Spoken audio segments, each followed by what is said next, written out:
Hello and welcome to Audionautic Deep Space Network, episode 78. This is the Independent Musician's Guide to Production and Promotion. Today we're talking all about AI art and whether it's copyrightable. AI can save a lot of time or enable you to turn ideas into images, but a recent court ruling may be putting a damper on all of that. So we'll talk about it. Then we'll talk about a new iOS synth from our friends AudioKit Pro. And finally, in the round robin, we'll discuss some ways to finish tracks or if it's even worth it when you're stuck on something. This show is brought to you by our patrons, and each week we do the show live with them. You can head to patreon.com/audionautic if you'd like to join, share your opinions on the stream. My name is Sunwarper, and with me today is Curtis and Ian Lake. Curtis, what do you want to talk about first? We'll go straight into the AI. Let's do that. We had that in the docket from last week, and we got distracted by our birthday. So let's go straight into the AI. We're 3 years old.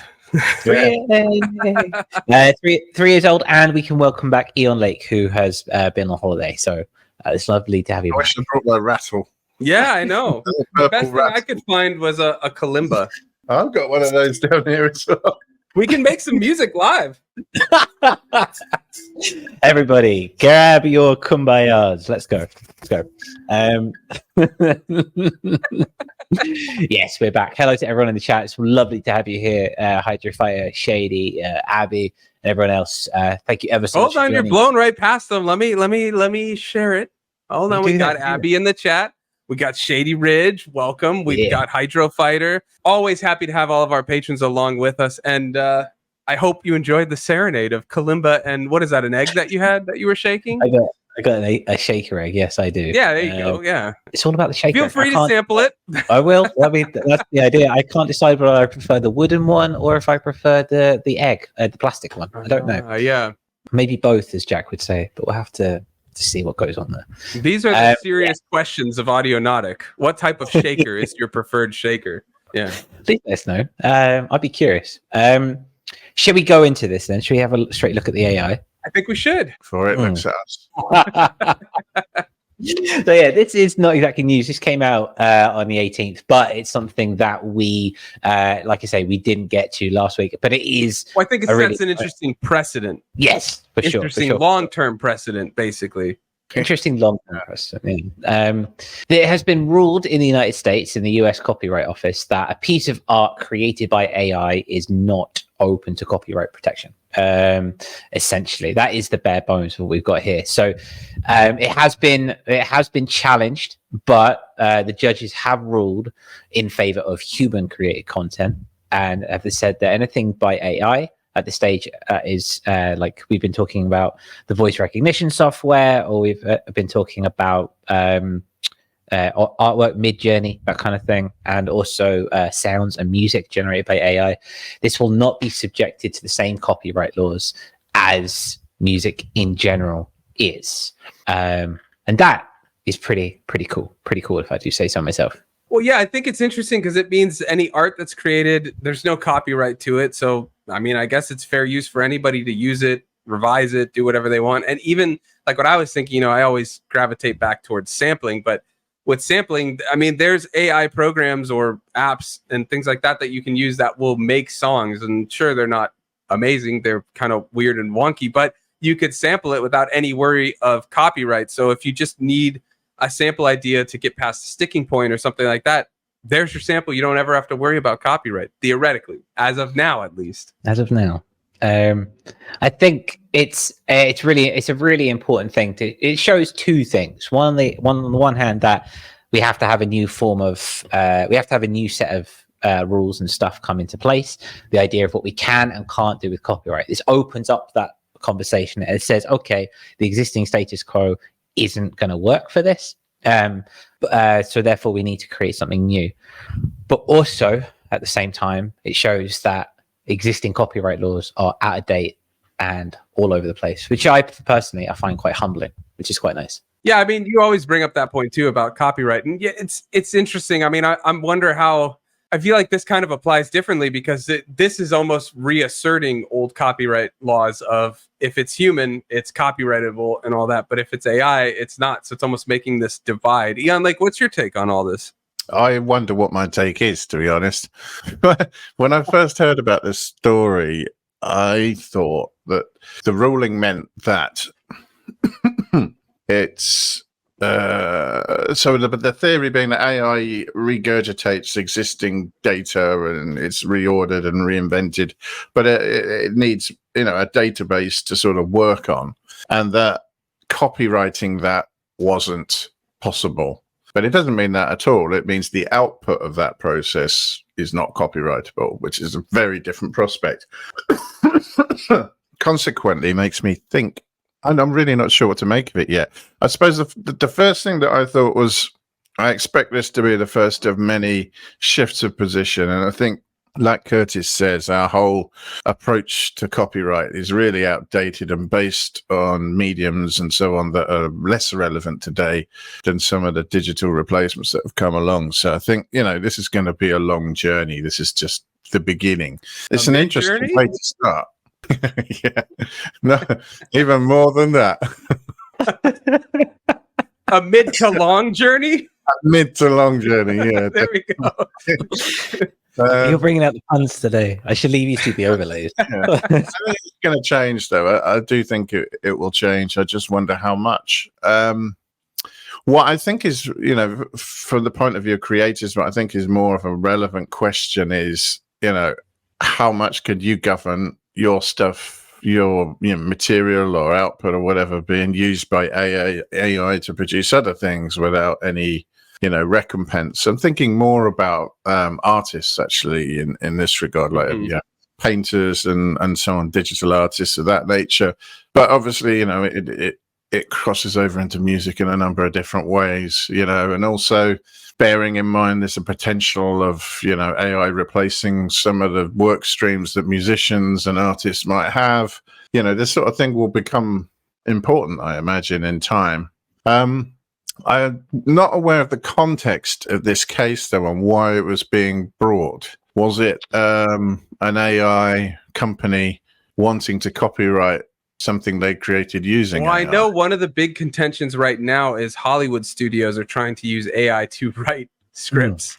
Yeah. And that's part of the whole strike that's going on, to my knowledge, at least, that's a big aspect and stuff. And so I think this has, if this wasn't because of this, and Curtis, you can probably elaborate, but this definitely has ramifications for this whole idea of studios trying to use AI, because that means these scripts wouldn't be copyrighted, right? And I think that's interesting. I also, I'm curious to hear where you guys think what this does for musicians. What do we need to be aware of with this ruling? Because one thing I'm thinking about is using artwork.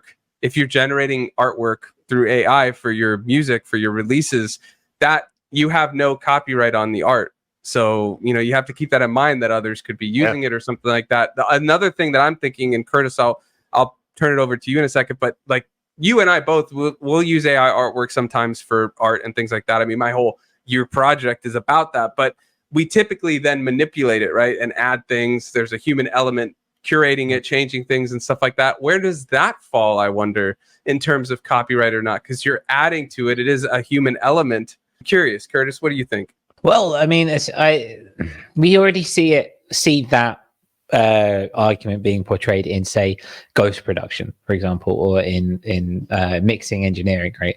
You can take some stems which are by your subjective definition incomplete or not up to scratch. You can take it, you can fiddle about with them to the minimal amount and say mixed by so and so or mastered by so and so or whatever. Excuse me. We see ghost producers and we see companies do this all the time. I've had it done to my tracks, and they've taken all the rights to that track.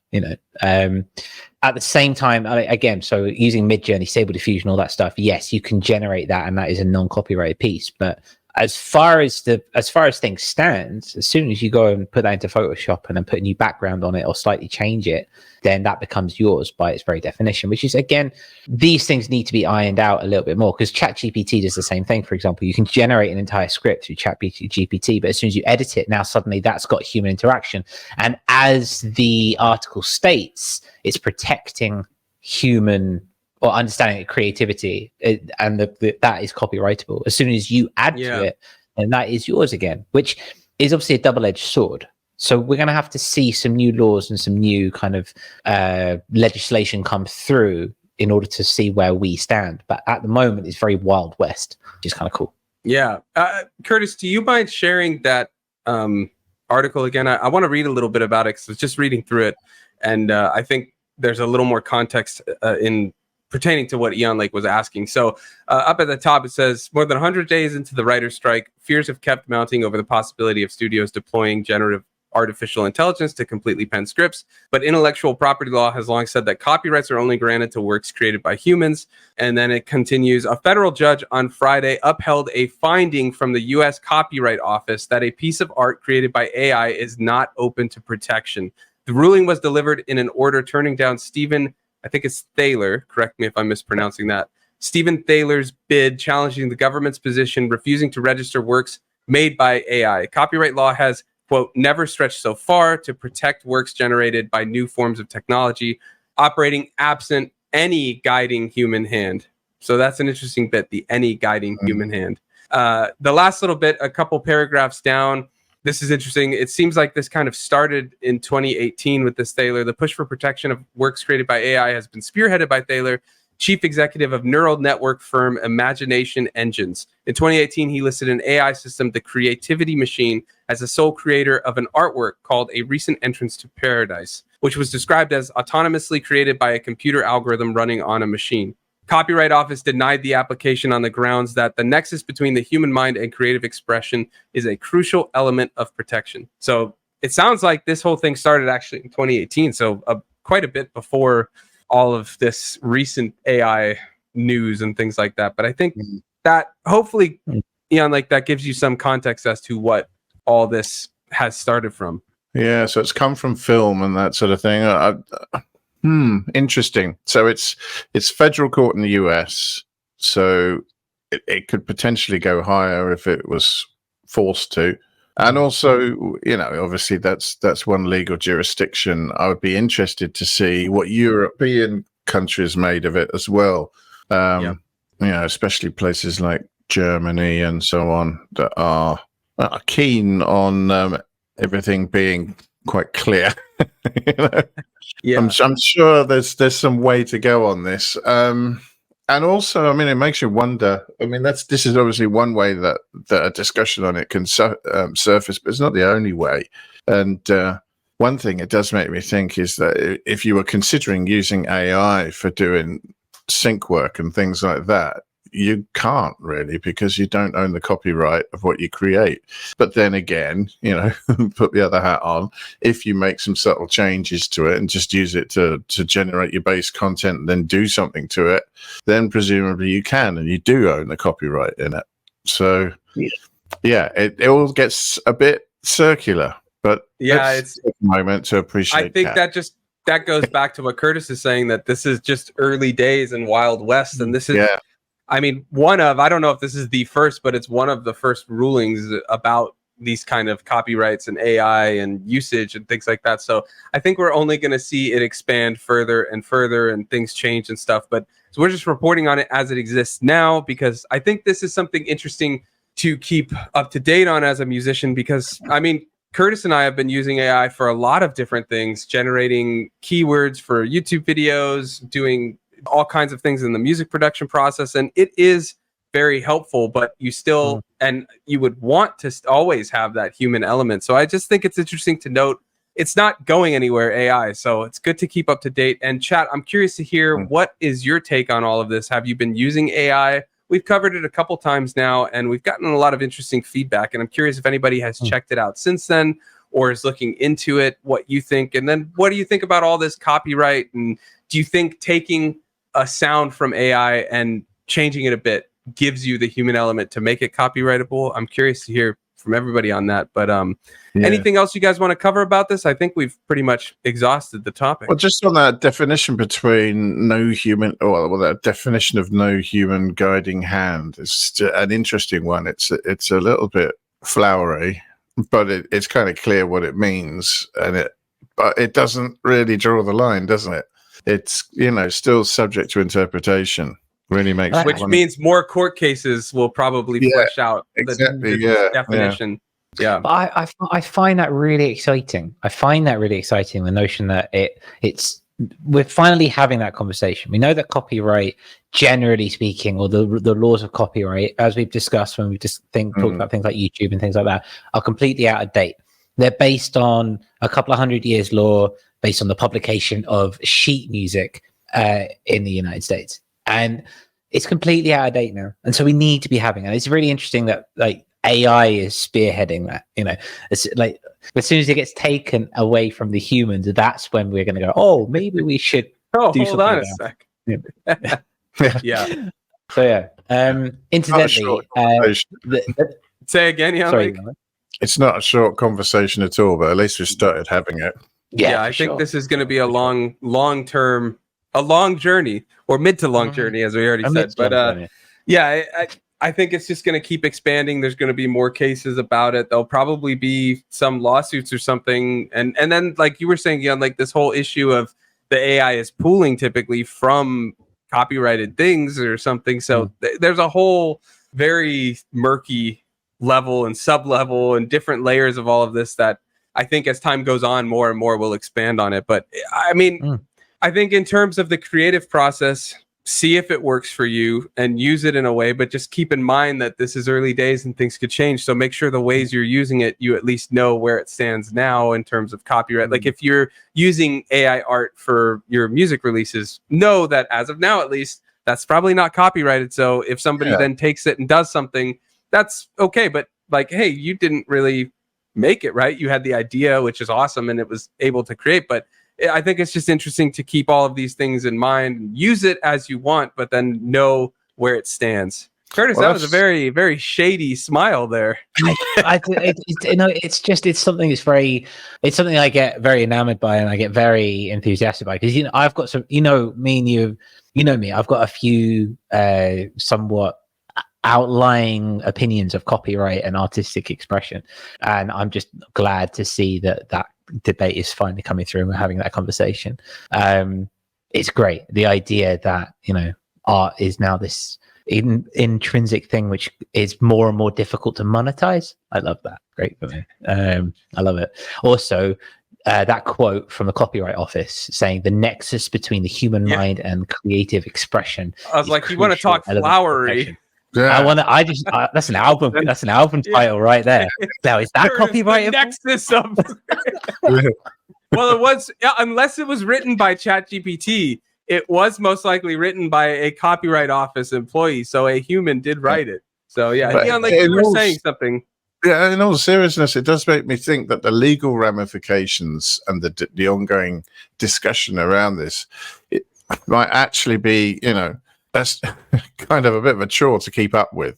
I think it's, it has the potential to be that fast moving, and, things that are the case when you put something out into the world may not remain the case forever, and so on. And personally, for me, that means that maybe I'd want to use artwork that is 100% definitely copyrighted and not something that somebody could change their minds about later. I mean, it may affect decision making while the discussion's going on in that respect. Yeah. At the same time, you could just utilize an AI to keep track and use ChatGPT to kind of understand what's going down. It can every day give it the prompt.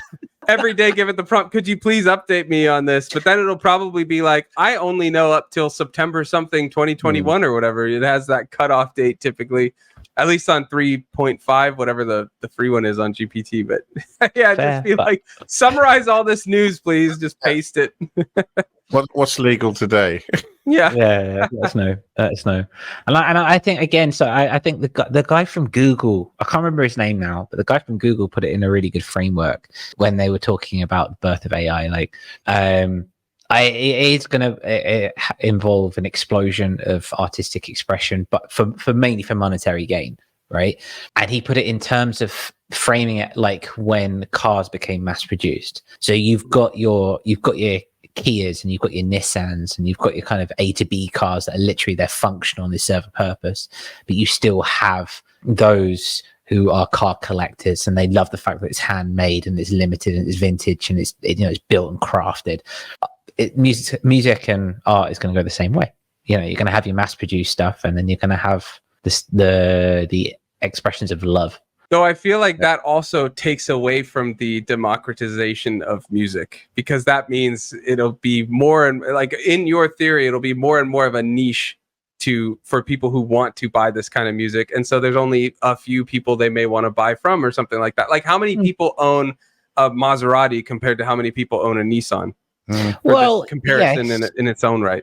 But yes, because you look at like all I'll say before I'll turn it to you is like look at the invention of DAWs and things like that opened up music for everyone. And with just a computer and even just a normal keyboard, not a MIDI keyboard, you could make music, right? And it opens up to this whole lower investment at the start and things like that. And then if it starts going in this way where most people can turn to AI, then less and less money will go to the smaller creators. I feel like that's all I'm saying. Yeah, I think you're probably But that's right just there. one option. That may not be the way it goes. This is what this Google person is saying, and then you're interpolating it from there. And I get that, and I mean that they might be right. It's just I think it sounds great and flowery, but I feel like it's dystopian in undertones of like, it's going to remove the democratization of music. It's not going to make stop it more me from going off to my Bandcamp page and redesigning it as a hipster coffee bar and put some banners There you up go. and organically grown. All I listen to is the nexus of humanity. I mean, there's a lot to unpack there. I mean, you're not wrong. We could go into a whole discussion about the democratization of music and how real that in fact is and all that stuff. But time will tell. And I believe that you're onto something. At the same time, I don't know if the development of more AI music is going to cause, say, Ableton to raise their prices, for example. You're muted. I got muted. I don't know why I got muted. I'm just saying in the end of like supporters, not people purchasing Ableton. I'm talking about supporters of music. You were talking about how so there will always be people that want the like Maserati of music, or this and that, and the Maserati would be human. I'm saying the more that like what I'm saying is how many people own a Maserati versus how many people own a Nissan or a Toyota, is that you get less and less people buying the human one if they have this cheaper, more mass-produced thing.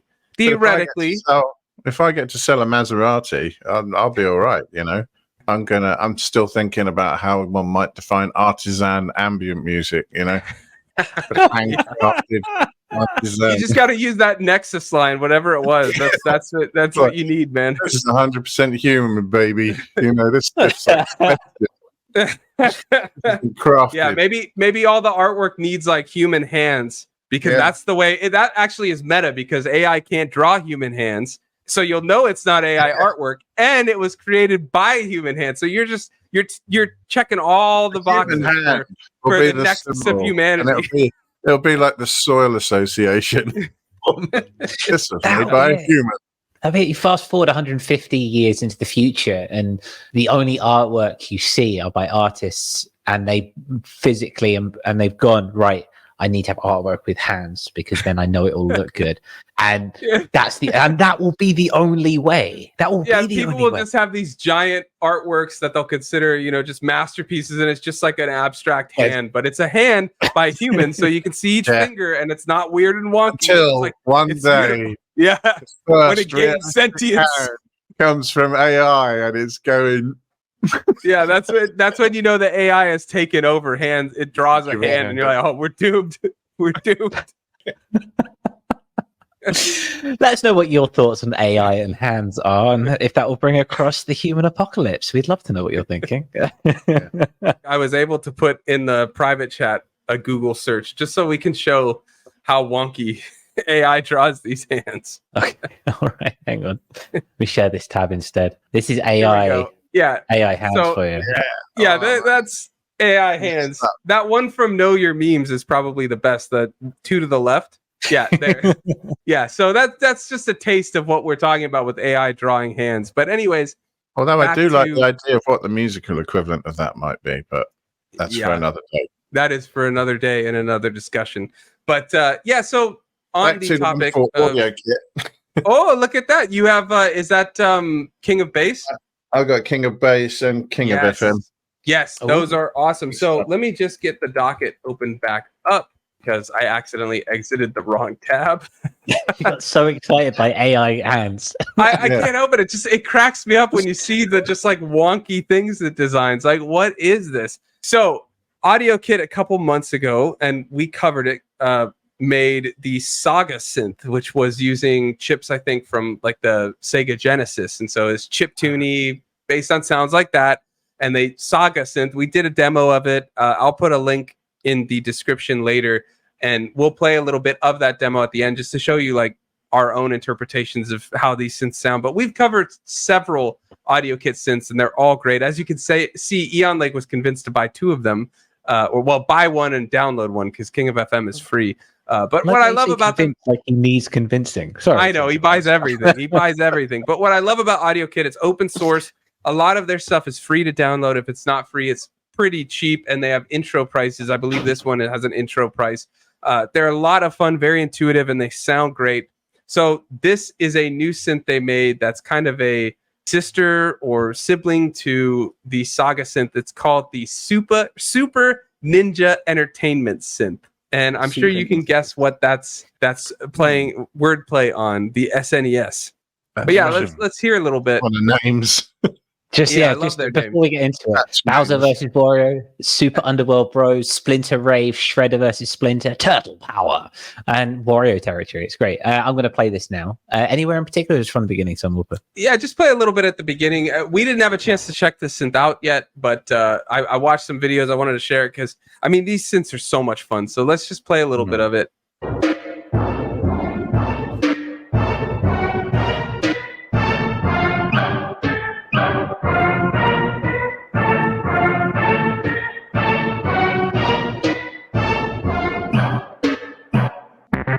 Super Underworld. Oh, I love that. Bit rude, isn't it? Yeah. So they call it. Let me go back to the bit. They say it's the ultimate chiptune and 16-bit video game synth. 2,500 samples made for the app, standalone app, and iOS AUV3 plugin. 400 presets. They say real synth engine, including pulse width modulation, and pulse width modulation is the heart of chiptune sounds, as they put it. You can use it in iOS DAWs such as Logic, GarageBand, Cubasis, AUM, and more. There's a free running step sequencer, and their step sequencers are a lot of fun. It's a 16-bit synth, drum, and sound effects included. Over 1 gigabyte of sounds compressed to under 120 MB. That's pretty crazy. And then you can use MIDI with it, and it includes a full license for both, I think it says iPhone and iPad. Yeah. It's $299 for an intro price. I'm not sure when it goes to the normal price, but the normal price will be $14.99. Even so, it's not that much at all. No, and I mean, you can get that, and then you could get King of FM for free from them. So you can get 2 synths right there. They have a lot of free synths, and like I said, their priced synths are pretty low cost, so it's good to get.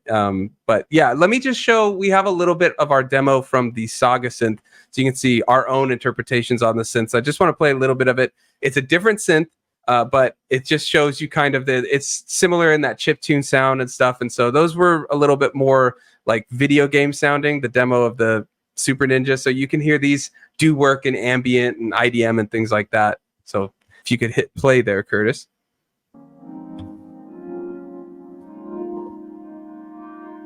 Might have to raise it. There it is.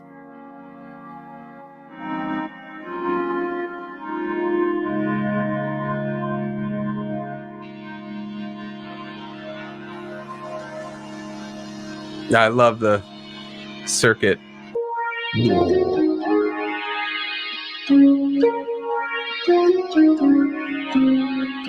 Yeah.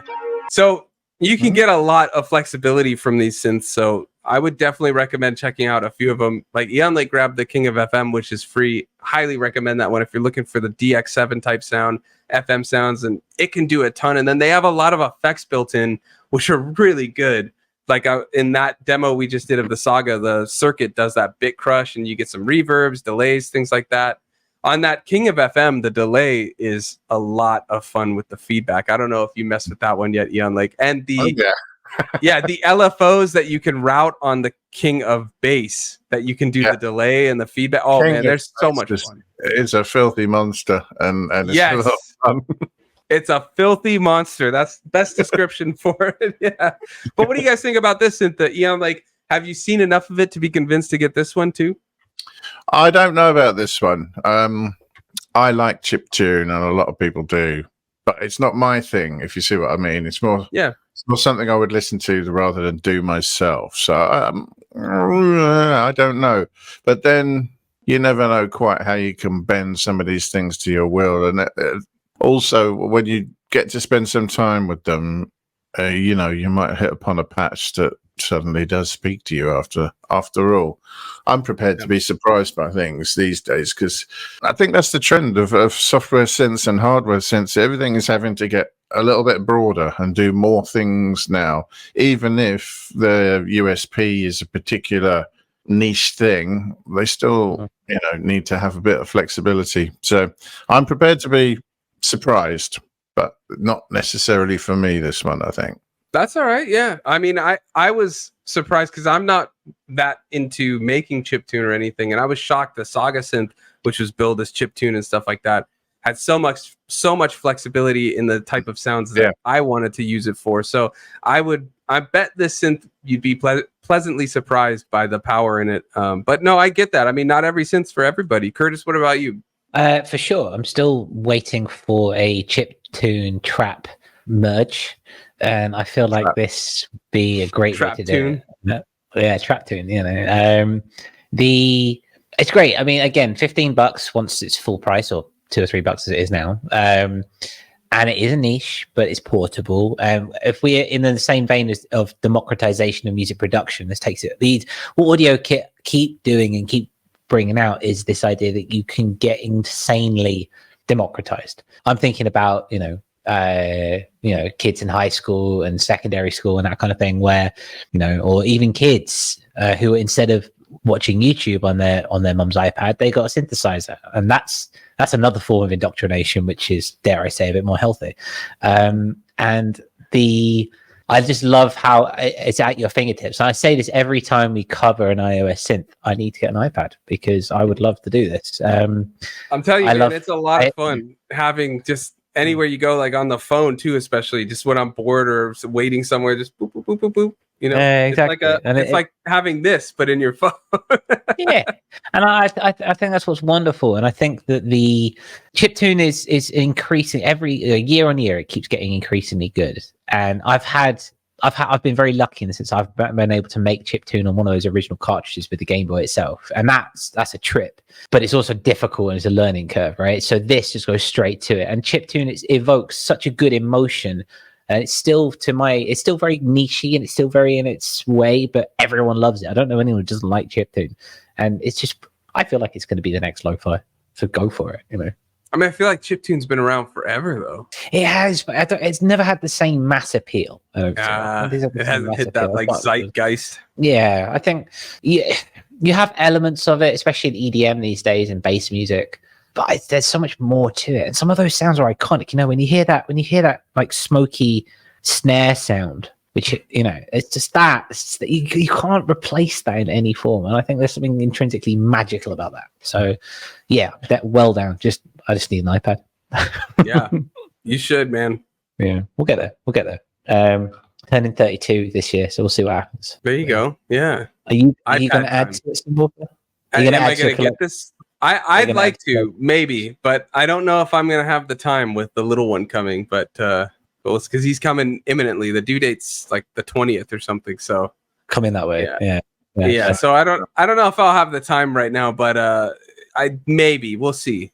Patrons, if you want a demo of it or something, that might convince me. So just, let me know, but we'll see. We'll see. I do like the sounds of it. There's a lot more than just that demo showed.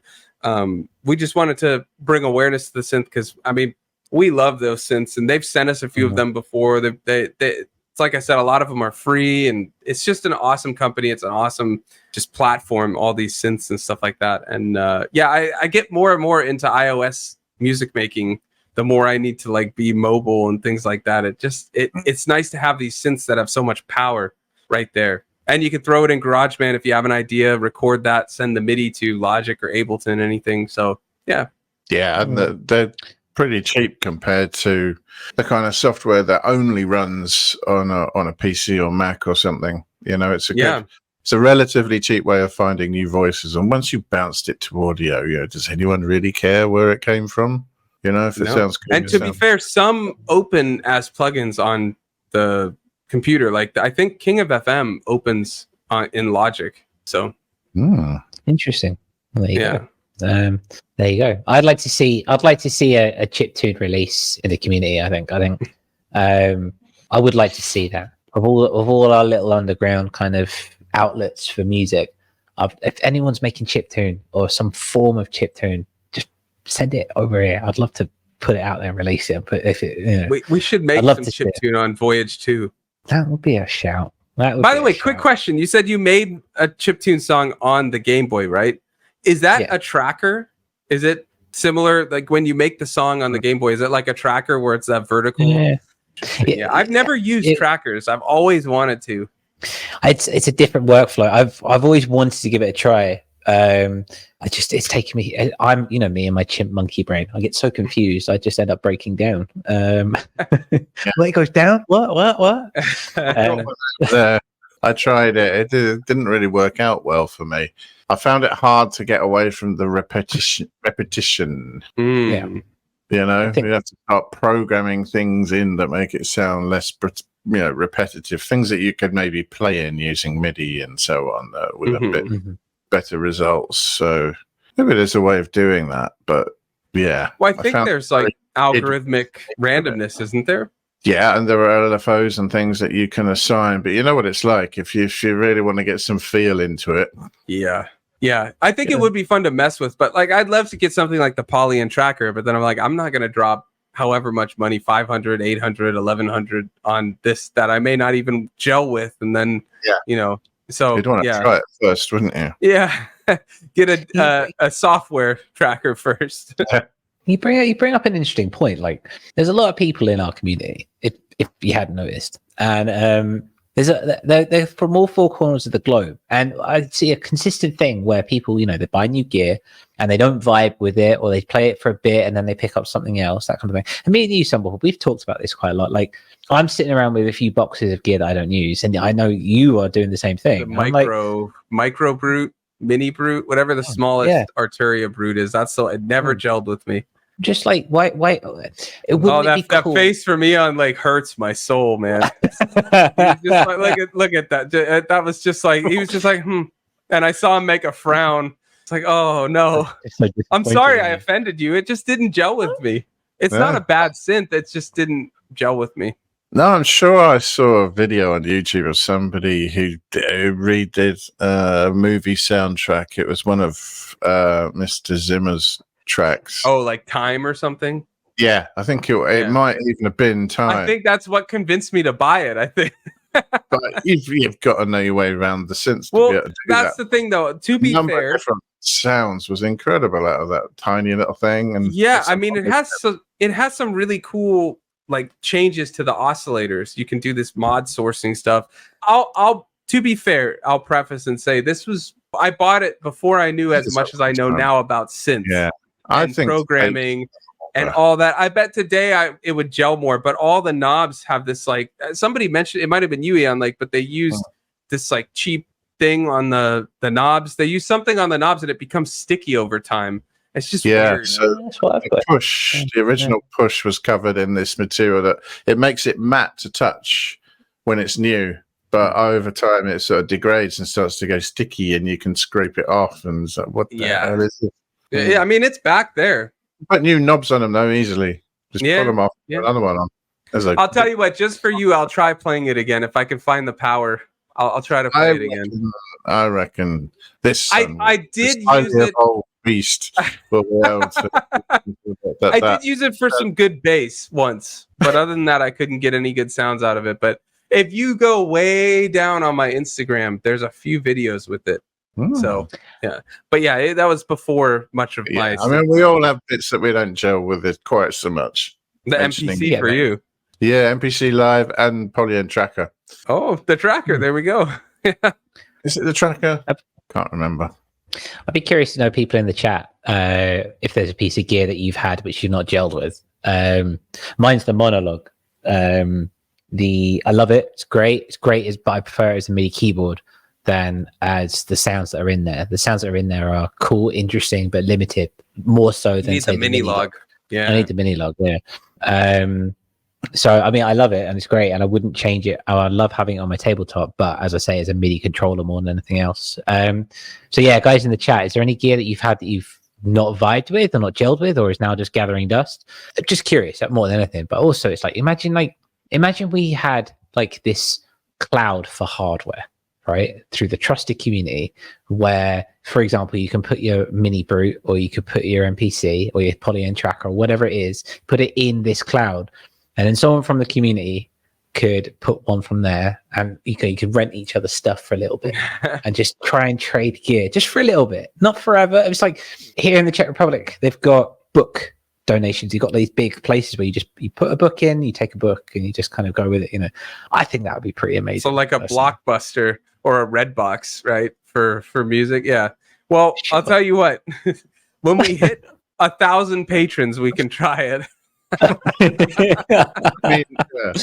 We need the headroom for that to make that work, but we could do that. Yeah. That's a long-term goal. So patrons, share the video, share the Patreon.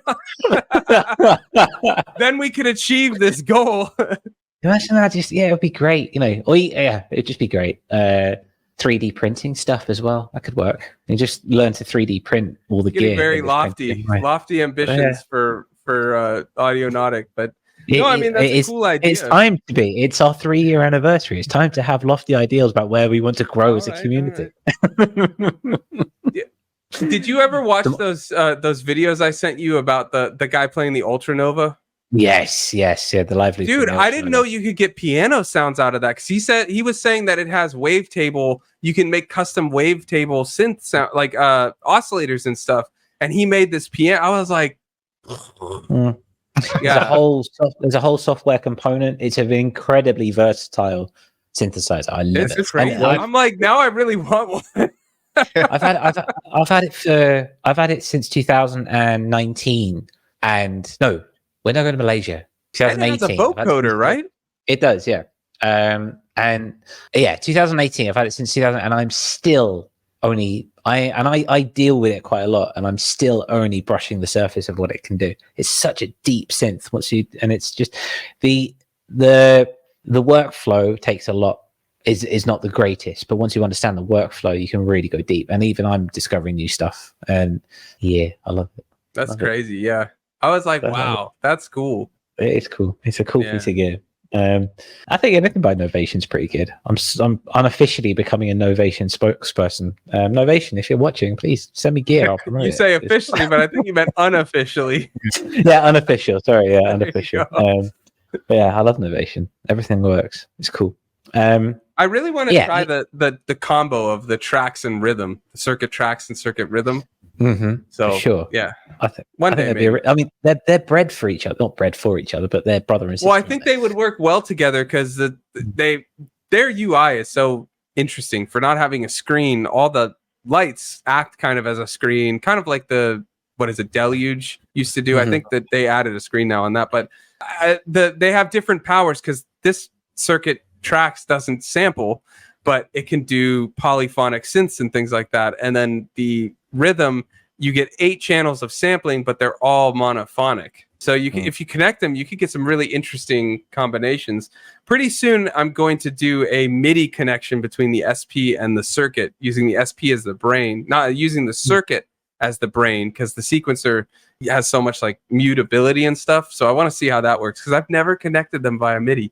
I just do audio and hit play at the same time. I'm just thinking that's when the singularity begins. It might. Yeah. If you see my hands, you'll know it's safe.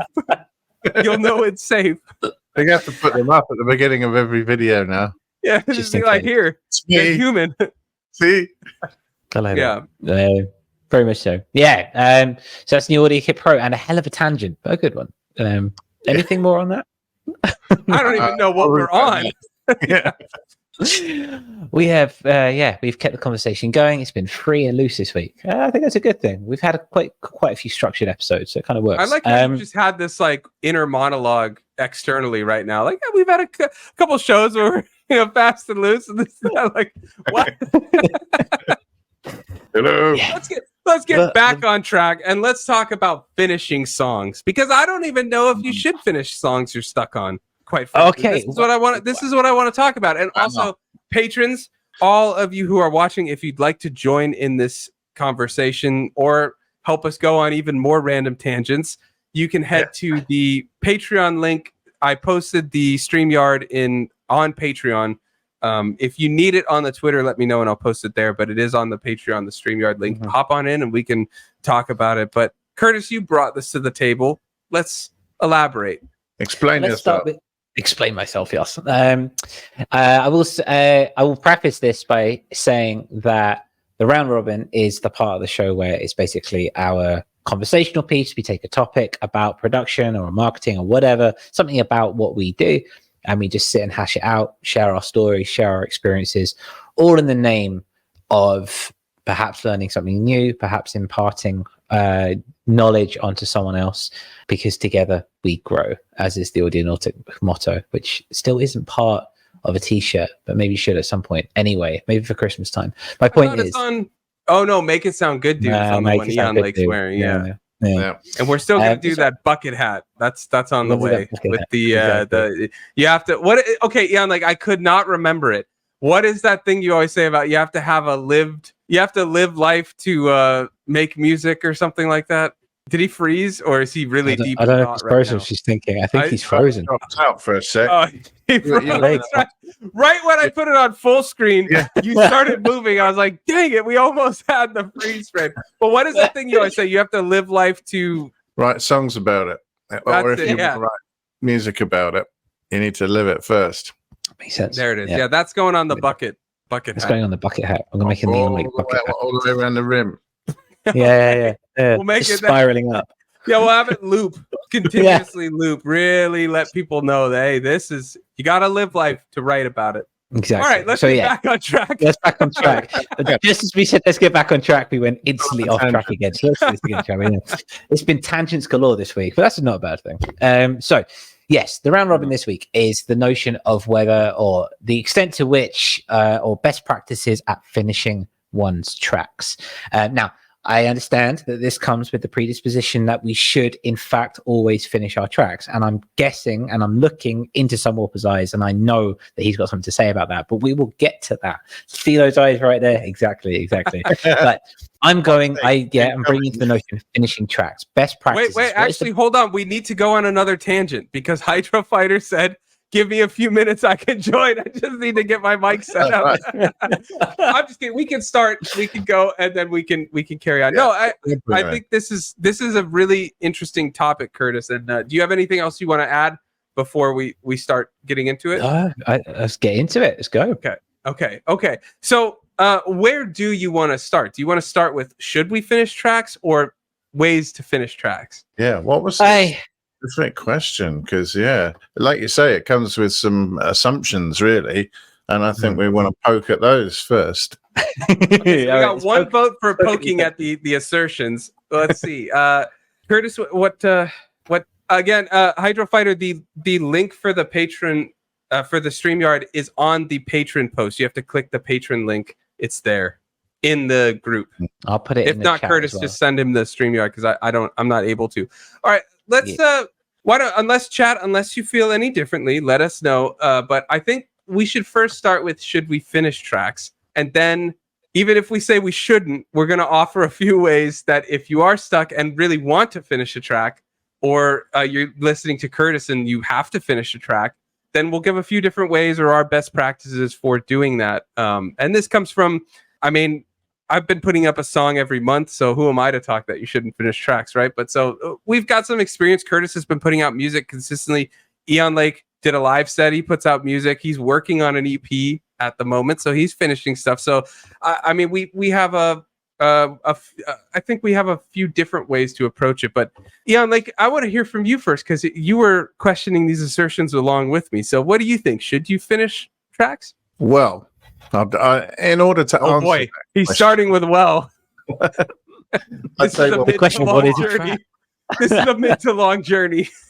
yeah, the important thing is why. So yeah, I think you should in general, I think you should probably finish tracks because and without a because, that's a completely meaningless statement, because it's the only way that you get practice at all elements of it, and finishing in itself is a bit of a discipline, and it's a bit elusive, and I think we all know that the beginning bit can be a lot easier than the end bit.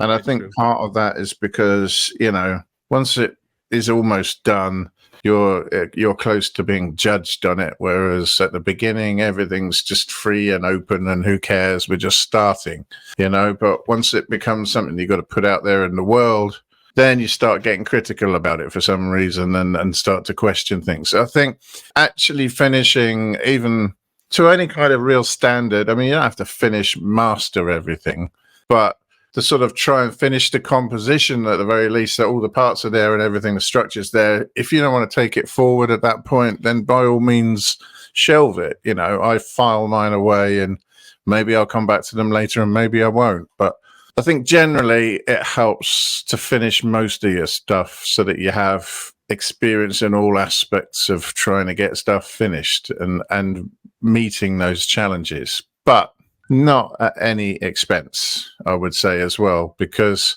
you don't really want to get experienced in creating a hugely negative studio environment where you get stuck and murder a song to death trying to get it finished. You're not into it, the muse or whatever inspires you and that flow state that you're looking for can be an elusive thing. And I don't believe in trying to sort of extend a negative situation. If it's really not happening, it may well be because something else is supposed to be happening, And if you file your songs in BPM and key and stuff like that, you can always just put it to one side if it's not happening. I mean, we often advise this when you get stuck on a track, don't we? Where you can just do something else then. It doesn't have to be that song. It doesn't even have to be writing. You could mix another song that's finished. You could do a sound design thing. You could catalog your samples, whatever, do something else. But I think invariably, if it doesn't want to happen, if it's not happening, it isn't happening. And I think really you can just grade your songs like that, start filing some of them if they're not working, and whether or not you come back to them is a choice and what you come back to. It might be that you end up with a song 2 months later that is just missing a part, and something that you thought was rubbish months before is actually a great key change or something for that song, and it's the missing piece of the puzzle. So now I'm going to cut you off because now you're getting into the best practices, which we will get into. Which we will get into. Don't worry. But Hydro Fighter's in there. I just, before we get to Hydro Fighter, I want to finish this preamble about finishing or not. So I'm with you. I think it's good practice to try to finish songs. My whole skeptical thing was, I think sometimes it's good, and you just said this, Jan Lake, but I just want to reiterate, it's good to recognize that maybe you don't need to finish this song. I think it's important to typically finish and release music so that you don't get stuck in perfectionism and things like that. But like I was telling Curtis, there was one song that just never clicked for me. And then spoiler alert to one of the tips, but I sent it to him and he did something with it. So that is you don't have to finish every song. Recognize sometimes when you're just beating the wall and go, okay, you know what? Like Ian Lake said, I'm going to shelve this, have this for later. And you never know, maybe in a year you open it and you're like, wait a second, I could do this and this to it, and then boom, you've got it. So you're still finishing it, you're just an indefinite hiatus. Curtis, anything you want to add before we let Hydro Fighter in? No, I want to get Hydro Fighter in, and then we'll talk more. I want to see Hydro Fighter. He's sitting there, and I want to see. We'll get to those best practices after. Yeah, well, you're very impatient. We'll get to those best practices once we get Hydro Fighter in. Hydro Fighter, how's it going? Hey guys, how are ya? Not seeing latency, so we're good, man. Yeah. How's my volume?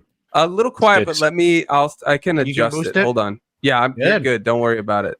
It would be It'd be easy to see if StreamYard gave us a mixer. It would be. Don't get me started on that, man. Oh, man. I am getting started on that. You're DJing me right now, aren't you? Yeah, I raised your volume a little bit, but so we don't actually see a meter showing all the different voices. So I have to go by ear, but I can't hear me. So I may be quiet, loud, comparative. Yeah. It's a nightmare. But yeah, we're gonna talk to StreamYard about that, but we'll see. But how are you doing, Hydro Fighter? Good. Actually, this subject is I have two things that I'm working on or have been working on recently that fall right into this plate. Oh, cool. Yeah, so Shady and I are working on or have been working on some music, and there's some tracks that we just don't feel like fit the album, right? Mm-hmm. So it's like, yeah, it just doesn't blend well with the rest of the songs. So do you really need them? No. So we took a couple of them out, and another thing I'm doing is actually going back and revisiting some old drum tracks that I worked on maybe a year or so ago and starting fresh with it. So exactly kind of what you guys have already stated. So maybe I didn't even need to join this call, but well, maybe we should get into the best practices, and maybe you'll learn something new, or you can share even more that we're missing. Before we do that, what's your take on should you finish everything? Oh, good question. Good question. I usually have an idea about what I want to finish, and there are songs that I have finished because I love them so much that I don't want to give up on them. So I will finish those. If there's something to fight with too much, no, I'll throw it on the back burner and maybe go revisit it. And some of them don't see the light of day again, and some of them do. Yeah. All right. Yeah, that works. I think in revising my original ramble, I think it's okay as long as you're finishing stuff regularly. It's well, the other thing, not finish a few and just file them away, cold storage, and it makes it's a good fishing expedition. You know, a year, 2 years later. Yeah, and some of those ideas might trigger an idea for another song where you instead of trying to fix that song, just start fresh with the new song. And maybe I think it's a good exercise in learning what works, what doesn't, when you need to let go, but when, like Hydro Fighter saying, you can be like, no, I'm going to push through because I see the potential here, but maybe you do take a break or something like that. But Curtis, what's your first best practice for finishing? The first best practice for finishing would be similar to what Hydrofight was saying. If there's a track that's not working, you put it on the back burner and you work on something else and you cycle back to it in your own time. I think for me in my workflow, that's always the best one because there's always something on the back burner. I'm classic ADHD kid. I'll do something and get bored with it and then put it back and come back to it a month later. But in the meantime, I've written 5 other tracks. I think that it's when you're in a space where to borrow your phrase, Sunwarper, just banging your head against the wall, it's because you're up against the wall. Step back from the wall, give a bit of space, and you'll see. Doing that. Yeah, I'd be like, wait a second, hold on. This is better than this. Exactly. Like I think when we start right. Sorry, on Nick. You realise, no, I shouldn't be doing that. Yeah. No, I'm agree. Yeah, I think when you start, I think the creative process, or at the beginning when you're in a flow state and you're creating, that's the easy bit because you kind of got direction. It's kind of like speaking to you, right? And it's about polishing, and it's important to always go in and be as mindful as possible. But then you get hung up on little time bandits, and you get hung up on notching, EQing, and stuff like that. And before you know it, you're chasing your tail. Take a step back and just leave it for a bit and come back with some fresh eyes. That's my number fresh one. Ears. Yeah. Fresh ears. Yeah. Fresh ears, yeah. Unless you really want to look at it. Yeah, I mean, eyes too, but I think ears even more importantly, because like I found I get stuck on a song, like if I'm trying to meet a deadline and I'm like, oh, I got to keep going. And then, yeah, I'm hitting the wall, right? I stop, I take a step away, I come back a few days later, and I usually just go, why was I just spinning uncontrollably on this? It's done. Like but you get stuck in it and you lose that objectivity. You do. I think it's the most important one is like you're in that subjective kind of state, and I think again anxiety and kind of takes over at that point. And it's like, is this good enough? And all that stuff, or like you say, all that mental stuff that we talk about comes through, and that will dissipate, and that feeling dissipates, and that will come through, and you realize that it's just another track. I think if you're making lots, and if if you're prolific, even if you're not releasing a lot, but if you are just someone who likes to do this on a regular basis, you get to the stage where it's like it's another track and it's a moment in time, and that's okay. And you just kind of it is what it is. So as Ramdas would say, it is what it is. You got to go with it. So yeah. If you're Yeah, still like stuff, it's go easy. ahead, Ian. Like If you're still finishing some stuff, like maybe 80% of what you do, then it's very easy to be magnanimous about these things and not get in your own way so much if it's not everything. But if you're one of those people who's going, I'm going to work on one song and I will absolutely cane it until it's finished, that's just idiotic, you know. You need to realize the fact that you're a human. So I was going to say one of the best things you can do is try and avoid that happening in the first place and accept the fact that you are a human. And one thing that I've learned over time, it gradually began to dawn on me that a flow state is not the same thing as listening to something over and over again. true. And a lot of the time it means not listening to it excessively, because you start to hear just that, you know, especially if you're looping a section and just listening to that. It's a way almost of locking your brain into a loop and stopping you from moving on. So, I mean, don't be afraid to take breaks, look for another sound or something, but stop listening to it every time you can if you're not actually doing something that requires you to listen to it. And don't fall into the trap of thinking that listening to it and getting into it is going to necessarily lead to a flow state, because it doesn't. Well, it doesn't for me anyway. So it's something that happens on its own. And sometimes I have to stop just to catch up with it because I've heard something and I need to find a way of making that sound and getting it in there quickly before I forget, you know? Yeah, definitely. Cool. Definitely. I think another thing too that's important is if you do feel stuck on a song, and this is the Eon Lake special I learned from him, but just take it and flip it, remix it, flip it. But when I say flip it, I'm talking more in the sampling, bounce it to stereo 2-track, or just take a segment of it and chop it up in a sampler, in Ableton's sampler, Simpler, whatever it's called, you know, any sampler, the SP, some hardware, just like throw it in there, chop it up, and just create something new out of it. And most likely you'll get inspired by what's there and you can use that as a base. And so it's just like taking a song and sampling a song. You're just sampling yourself rather than some other song or an AI song, as we talked about earlier. But that, for me, ever since we talked about that with Eon Lake, I think in like a Lightspeed or a early incarnation of Audionautic, that completely changed how I approach when I do get stuck and I'm like, no, I hear something there, but I just can't figure it out. I just chop it up and throw it into, you know, make something new from it.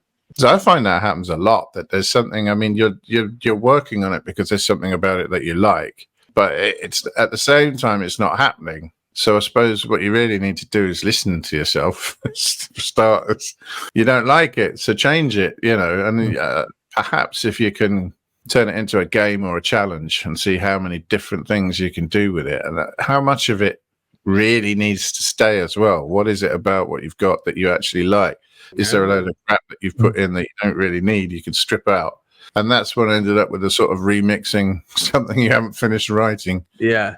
Sort of approach. Anything that sort of makes it a challenge or a game might be a way of sort of moving your brain into a different state and letting you do something different, move on.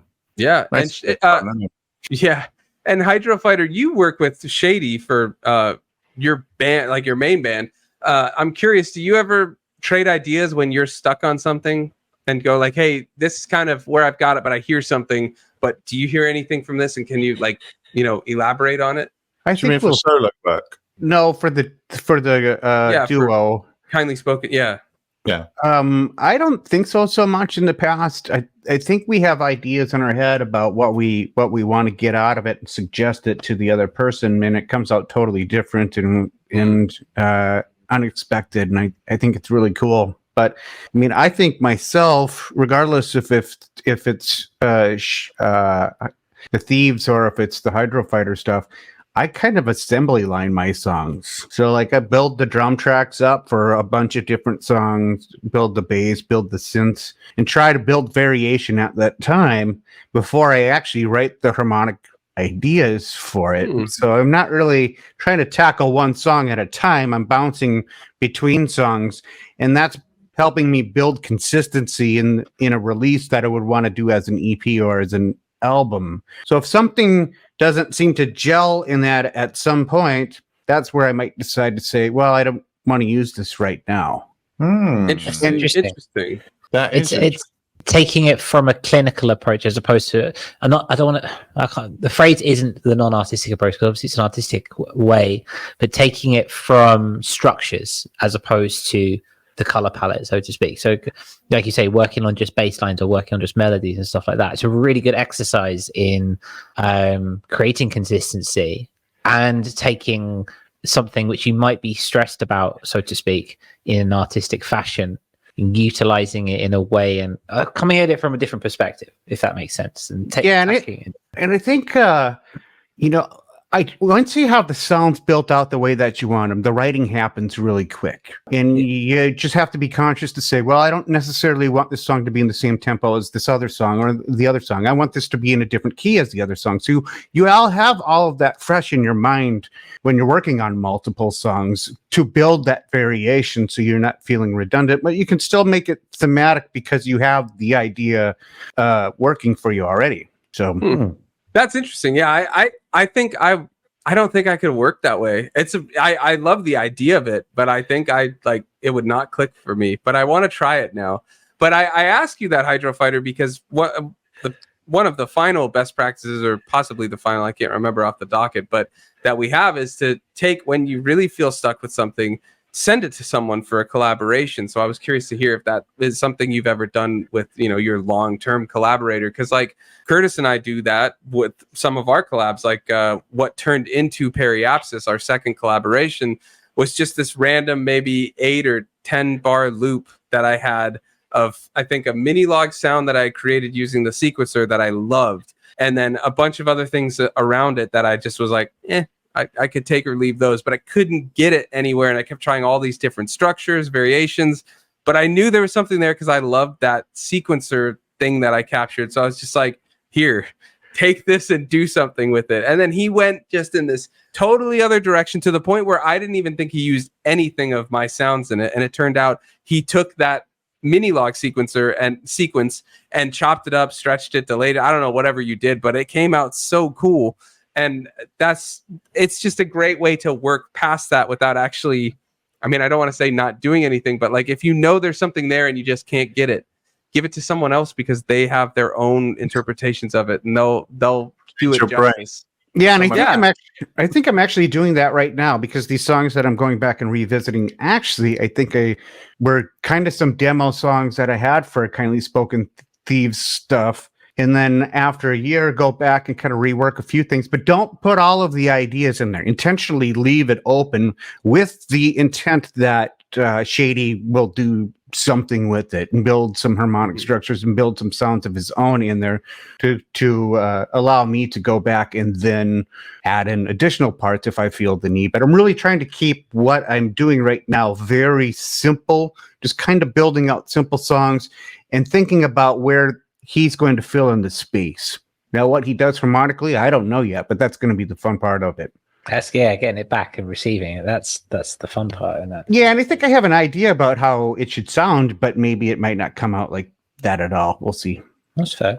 I think there's, to cycle back to one of your first points when he first came on the call, the idea of you've got tracks which don't quite fit, right?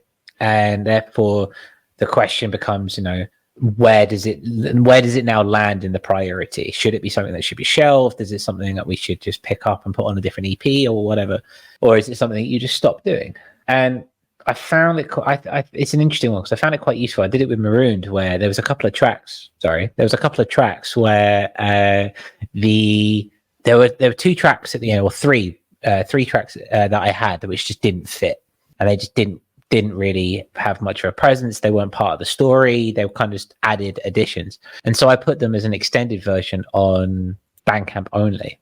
Now, from a marketing perspective, I feel like it's a pretty interesting way of doing it because what you're doing is you're giving your dedicated fans more and you're telling more about the story. Now, I, for example, an incoming Kindly Spoken Thieves album, I'm going to want to digest all that and sit on it and love it and do everything.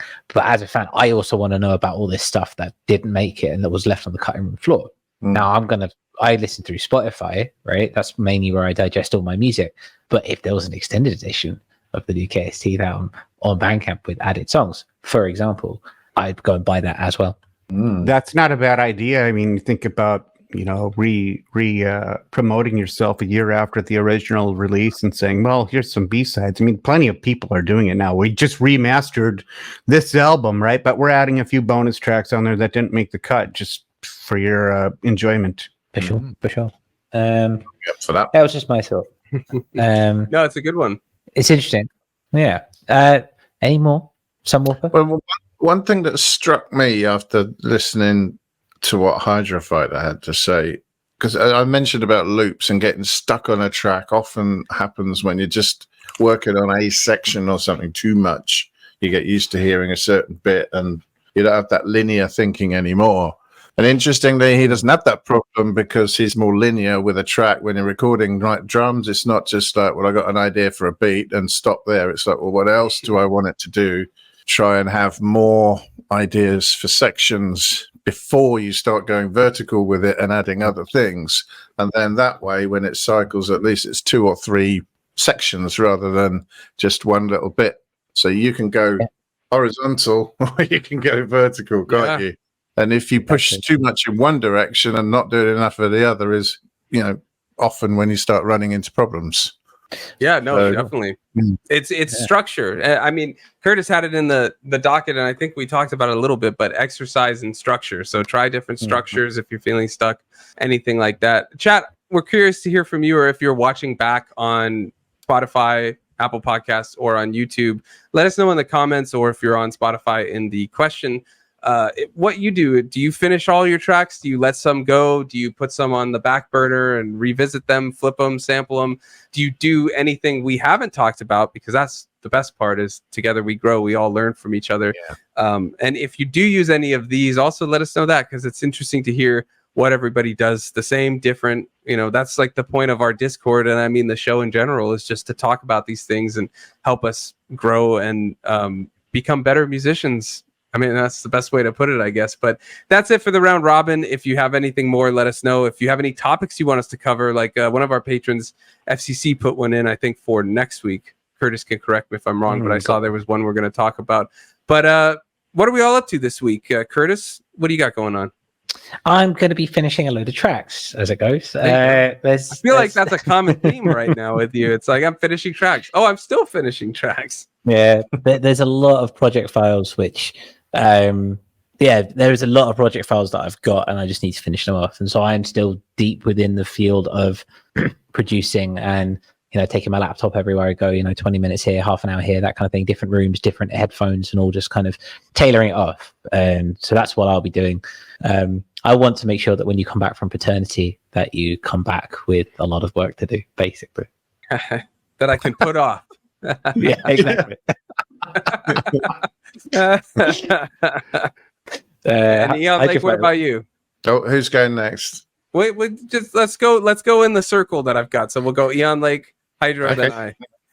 Well, I had this portable setup for when I was on holiday that consisted of just a black box.